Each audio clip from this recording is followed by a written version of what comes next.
Page 39, tom-toms, as in drums, tom-toms. They're introducing a new symbol, a musical symbol there. They show a little example of it. Above the little quarter note they show in the little bubble thing, it's a sideways arrow. It's called an accent. An accent on piano means you play it with it's played a little louder. I don't like the idea of extra force. I don't want to force anything on piano. We want to stay relaxed. So you just play a little louder than what you would normally play it. I'll talk about this. See, get ready. I'm throwing a big word at you. Look out. We have a thing in music called articulation. How you articulate the note means how do you play the note. Because it's not just always just play the note. There's different ways of playing the note. So we have symbols that help us out in telling us how to play the note. An accent is one of those symbols. It tells you to play it a little louder than normal. When I learn a new piece of music, but I have a particular order I use when I learn a new piece of music, and I use that order in these videos. So we really haven't had any articulation marks before, but now that we have them, I got to add that to the approach of learning a new piece of music. So I'll talk about the accent when I get to the articulation in this piece. So let's talk about this piece. 4/4 time, no sharps or flats in the key signature. We're in the key of C major.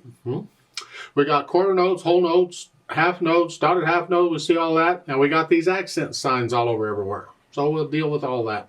Right hand first, let's get it. Make sure we got the notes and the rhythms.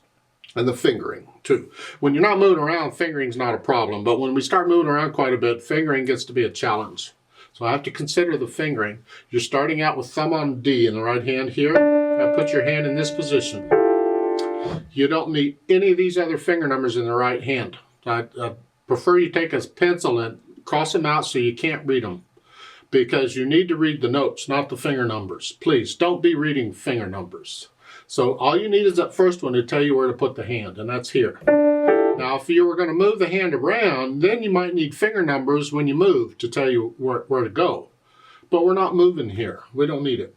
So it's 1, 2, 3, 4. 1, 2, 3, 4. 1, 2, 3, 4. 1, 2, 3, 4. Then on beat 4, you have a rest, you lift up. Let's go to the second line, the last two measures. You have the chords, the D and the E together. See, they can't put them directly above each other or under each other because there isn't room, they would overlap. So they have to offset them slightly, but they're touching. They share the same stem. You play them at the same time. So it's here, it's 1 and 2 here, and again, I'm lowering the whole hand down. 1, 2, 3, 4, 1. Here, and again, last line. 1, 2, 3. Like so. That's the trickiest part with the right hand. So look at the left hand. On the left hand, you have a D and an A. Remember, when you have multiple notes, when you have chords, you figure it out by starting with the bottom note, and you simply spell out the chord. You figure each note out one at a time until you get it. Well, there's only 2 notes here, a D and then an A, so that's it. You're in this position. And it's quarter notes. 1, 2, 3, 4, 1, 2. Ain't this fun? Oh boy. Until we get to the last 2 measures of the second line. Look out. Well, you have a rest, but you're not really going to move. What I'm going to do is I'm going to use the thumb as my anchor. I'm not pushing down on it. I'm just resting, but I'm going to come over here and put second finger on the B flat. Here. In a way, I moved because once I get there and I relax, I'm here. But really, I want the thumb to stay on that A because I'm going to use it next. So that's the idea. You're staying here, you just, for one note, you just use the second finger. We do this a lot. You'll get it a lot in piano. So that 1, 2, 3, 4, 1. Then again, reach up. And the last line, reach up the second finger now. Because you're here and you're going to reach to here. 2, 3, and then thumb again. It's a little tricky. So put the hands together. Well, the first two measures is left hand by itself, so start with the third measure. When the right hand plays, you're here. 1.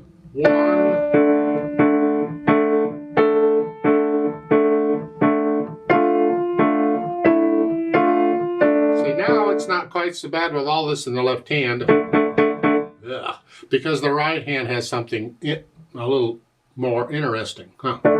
Let's go to the second line, last two measures. This is where it gets tricky.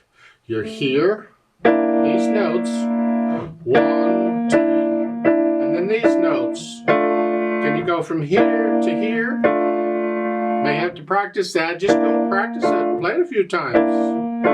Until it gets comfortable. You even get to where you don't have to look at the keyboard. Yeah. And then again.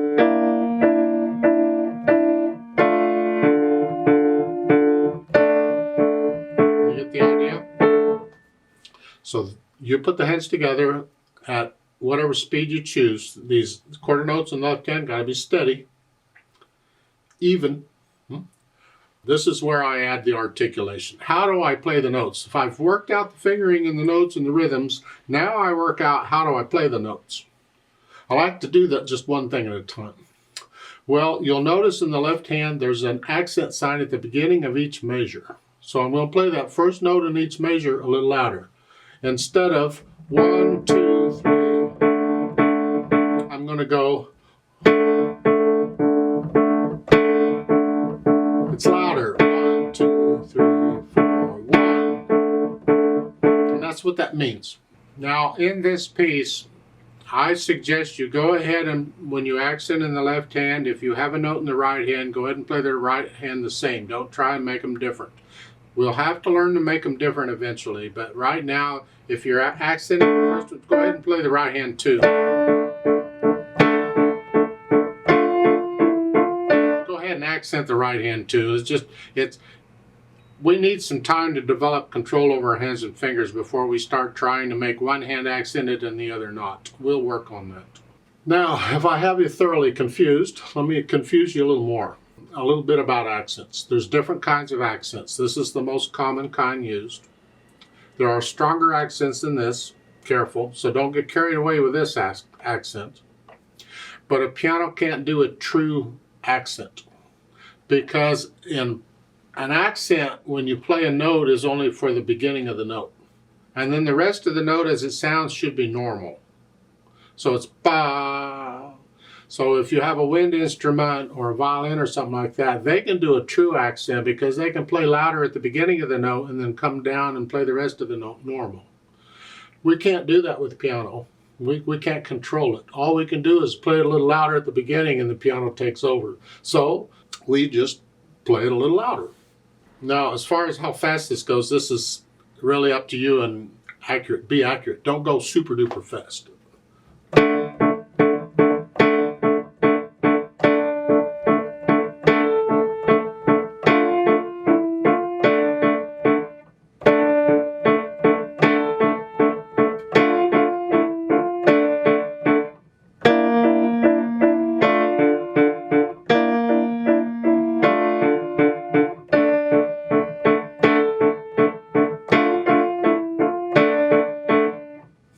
When you play this, playing it louder like that, all I'm doing is I'm using more weight.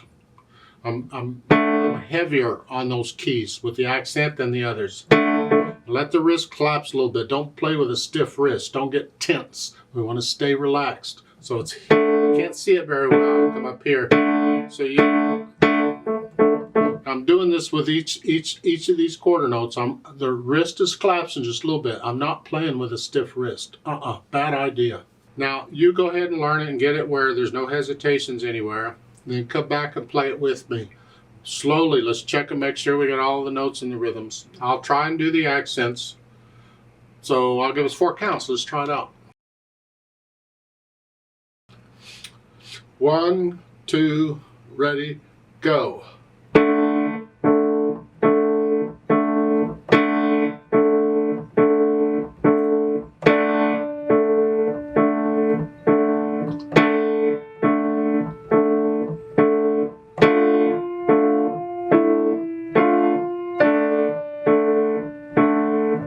list.